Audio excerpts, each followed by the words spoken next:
नमस्कार दोस्तों बिहार के अंदर राजनीति काफी गर्म है। एक तरफ नीतीश कुमार चुप्पी साधे हैं तो दूसरी तरफ डिप्टी सीएम विजय सिन्हा का जो बयान है वो सामने आता है। कहते हैं कि अटल जी को तभी सच्ची श्रद्धांजलि मिलेगी जब बिहार के अंदर भाजपा की सरकार बनेगी।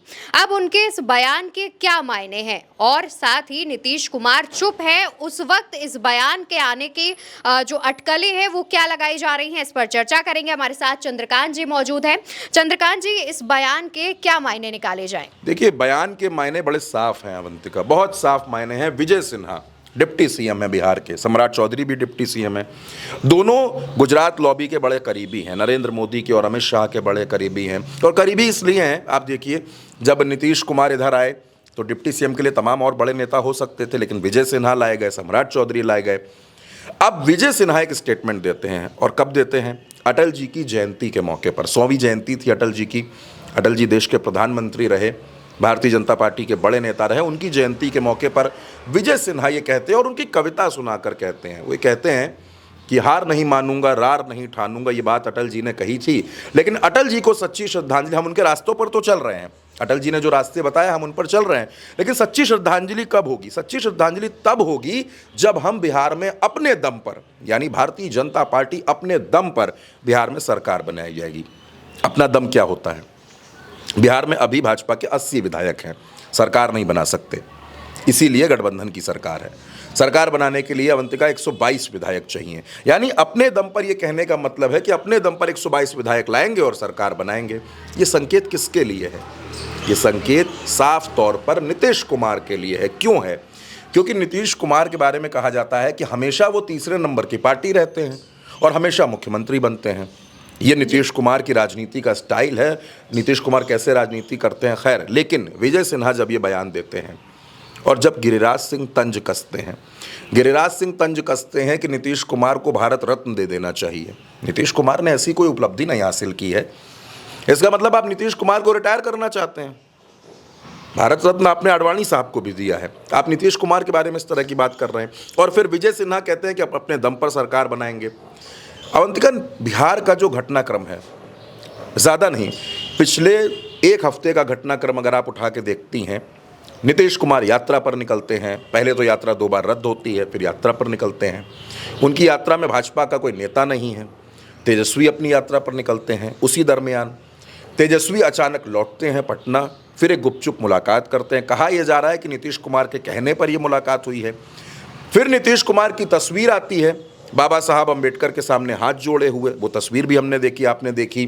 ये सब क्या था? और इसके बीच जब दिल्ली में एनडीए के नेताओं की बैठक होती है, नीतीश कुमार उस बैठक में नहीं जाते। क्यों नहीं जाते? भाई, चंद्रबाबू नायडू उस बैठक में पहुंचते हैं, अनुप्रिया पटेल उस बैठक में पहुंचती हैं, उस बैठक में देवगौड़ा की पार्टी के नेता कुमारस्वामी पहुंचते हैं, नीतीश क्यों नहीं पहुंचते हैं? ये सवाल है। हालांकि उस मीटिंग में प्रधानमंत्री नरेंद्र मोदी भी नहीं गए। वो जिस तरीके का घटनाक्रम चल रहा है वो भी अहम है, लेकिन विजय सिन्हा जब ये बयान देते हैं अवंतिका, तो इस बयान के तह में जाना बहुत ज़रूरी है। ज़रूरी इसलिए है क्योंकि नीतीश कुमार तमाम अलग अलग पोस्टर जारी करते हैं। वो पोस्टर ये कहते हैं कि जब बात बिहार की हो तो बात सिर्फ नीतीश कुमार की हो। फिर वो ये कहते हैं कि 2025 फिर से नीतीश, हम क्यों करें विचार जब है नीतीश कुमार। यानी कि ये संदेश किसके लिए हैं? और दूसरी तरफ आप याद कीजिए, ये मामला गड़बड़ाया कहाँ से? मामला गड़बड़ाया जब अमित शाह का एक टीवी इंटरव्यू में एक बयान आता है। उनसे सीधा सा सवाल पूछा गया कि बिहार में क्या नीतीश कुमार ही आपका चेहरा होंगे, मुख्यमंत्री कौन होगा अगर आपकी सरकार बनती है? तो अमित शाह कहते हैं कि बीजेपी का पार्लियामेंट्री बोर्ड ये तय करेगा कि मुख्यमंत्री कौन होगा। भाई, बीजेपी का पार्लियामेंट्री बोर्ड अपने नेता का चयन कर सकता है, लेकिन जेडीयू का नेता कौन है ये बीजेपी कैसे तय करेगी? अच्छा, तेजस्वी यादव का भी बयान बड़ा दिलचस्प है। वो कहते हैं कि 4-5 ऐसे नेता हैं जिनकी वजह से नीतीश कुमार की पार्टी को नुकसान होगा। नीतीश कुमार बड़े दबाव में है, वो सरकार चला नहीं पा रहे हैं, इस तरीके की बातें भी कह रहे हैं। अब जब तेजस्वी के बयान पर नीतीश से सवाल पूछे जाते हैं तो नीतीश चुप हो जाते हैं, वो तेजस्वी पर कुछ नहीं बोल रहे हैं। और सबसे बड़ी बात, बिहार की राजनीति का सबसे इंटरेस्टिंग चैप्टर मैं आपको बताता हूँ। जब जब नीतीश कुमार बीमार हो जाएं, जब जब नीतीश कुमार चुप हो जाएं और जब जब खरमास आ जाए, तो आप ये मान लीजिए कि नीतीश कुमार ने ध्यान करना शुरू कर दिया है, मंथन करना शुरू कर दिया। और जैसे ही खरमास खत्म होगा, जैसे ही मकर संक्रांति पर बिहार में दही चूड़ा खाया जाएगा, उसके फौरन बाद नीतीश कुमार कुछ भी कर सकते हैं। अच्छा, करना तो वो चाहते थे, बिहार के तमाम पत्रकार ये बात बता रहे हैं कि करना तो वो कुछ चाहते थे, ये भनक दिल्ली को लग गई। फिर क्या होता है, रातों रात राज्यपाल बदल दिए गए। आप बिहार के घटनाक्रम को बिल्कुल कड़ी से कड़ी जोड़कर जब चरणबद्ध तरीके से देखेंगे, पहले डीजीपी बदला गया, जी। फिर राज्यपाल बदले गए, उसके बाद नीतीश कुमार की यात्रा 2 बार रद्द हो गई, फिर नीतीश कुमार की यात्रा शुरू हो गई। उधर दिल्ली में एनडीए ने मीटिंग बुलाई, इधर नीतीश ने यात्रा रोक दी। यानी कि एक दूसरे के सामने काउंटर अटैक्स लगातार चल रहे हैं। और नीतीश कुमार क्या कर रहे हैं? नीतीश कुमार इन दिनों सिर्फ और सिर्फ बाबा साहब बाबा साहब बाबा साहब, क्योंकि नीतीश जानते हैं कि वक्फ बोर्ड की वजह से, वो जो बिल था उसकी वजह से जो मुस्लिम वोट्स हैं अवंतिका, उसमें एक बड़ा डेंट लगता हुआ नजर आ रहा है।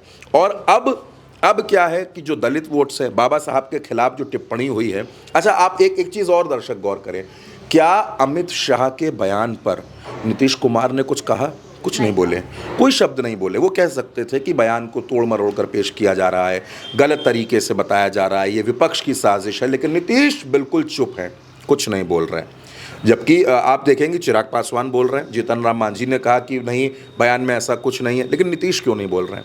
भाई, नीतीश भी तो गठबंधन का हिस्सा है। और इस बीच एक और बड़ा घटनाक्रम हो रहा है। 5 और 6 जनवरी को अमित शाह खुद पटना आ रहे हैं, खुद वो पटना में होंगे, लेकिन नीतीश कुमार उनसे नहीं मिलेंगे। वो इसलिए नहीं मिलेंगे क्योंकि नीतीश फिर से अपनी यात्रा शुरू कर देंगे।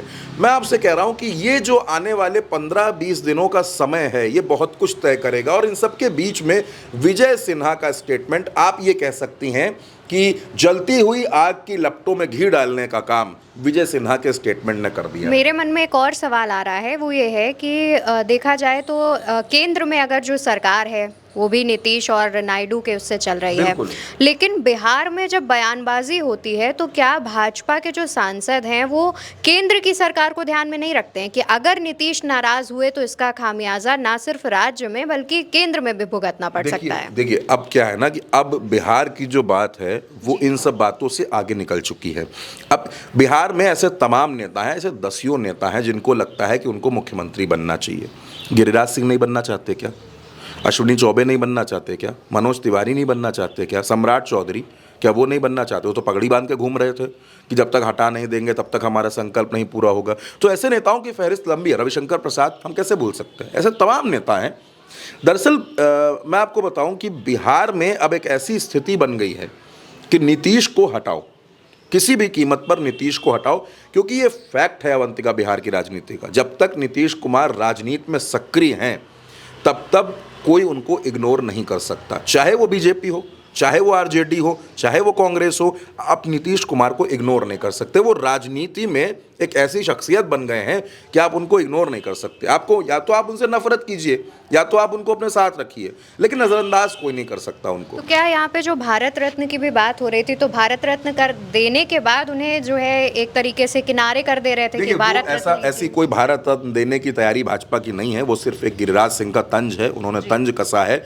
और इसको आप ये कह सकती हैं नीतीश कुमार के वो मज़े ले रहे हैं। गिरिराज सिंह लंबे वक्त तक गिरिराज सिंह हमले बोलते रहे हैं, और इसी बीच जीतन राम मांझी एक्टिव हुए बिहार की राजनीति में।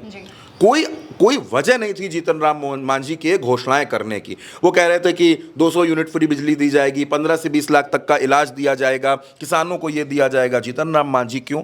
जीतन राम मांझी बिहार में पहले मुख्यमंत्री रह चुके हैं, और भारतीय जनता पार्टी इस ऑप्शन पर भी विचार कर रही है कि क्या ये जो बयान से दलितों की नाराज़गी मोल ले ली है, क्या बिहार में जीतन राम मांझी को आगे करके हम दलितों की नाराज़गी दूर कर सकते हैं। तो आप ये कह सकती हैं अवंतिका कि बिहार में असमंजस का दौर है, बिहार में बड़ी कन्फ्यूजन है, लेकिन विजय सिन्हा के स्टेटमेंट ने नीतीश कुमार को ललकार दिया है, उनके स्वाभिमान को ललकार दिया है। देखिए, नीतीश जानते हैं कि उनके जो सबसे घनिष्ठ वाले सहयोगी हैं ना, ललन सिंह और संजय झा, इन दोनों का भाजपाकरण हो चुका है। ये दोनों नीतीश के सिर्फ नाम के लिए हैं, ये बात सुनते हैं सिर्फ दिल्ली की। इस वजह से नीतीश को और डर है। अच्छा, जो नीतीश के करीबी लोग हैं उनका पूरा मन ये है कि नीतीश कुमार अब पलटी मार जाएं, लेकिन नीतीश कुमार हैं, समय देखेंगे, मौका देखेंगे और एकदम से पलटी मारेंगे।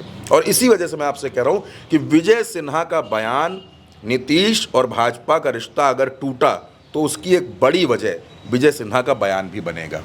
बिल्कुल, यानी कि बिहार की राजनीति के अंदर अगर आप छोटे-छोटे घटनाक्रम पर भी ध्यान डालेंगे, तो साफ पता चलेगा कि बिहार में आने वाले दिनों में या फिर ये कह लीजिए कि नए साल की शुरुआत के साथ नए बदलाव देखने को ज़रूर मिलेंगे। देखना होगा कि नीतीश कुमार इस बार जब अपनी चुप्पी तोड़ते हैं, तो क्या बोलेंगे? क्या वो भाजपा के साथ ही बने रहेंगे या फिर क्या कुछ नए जो बदलाव की सुगबुगाहट सुनाई दे रही है, वो देखने को मिलेगी? फिलहाल के लिए इस चर्चा में इतना ही। चर्चा अच्छी लगी हो तो चैनल को सब्सक्राइब और वीडियो को लाइक शेयर ज़्यादा से ज़्यादा कीजिएगा।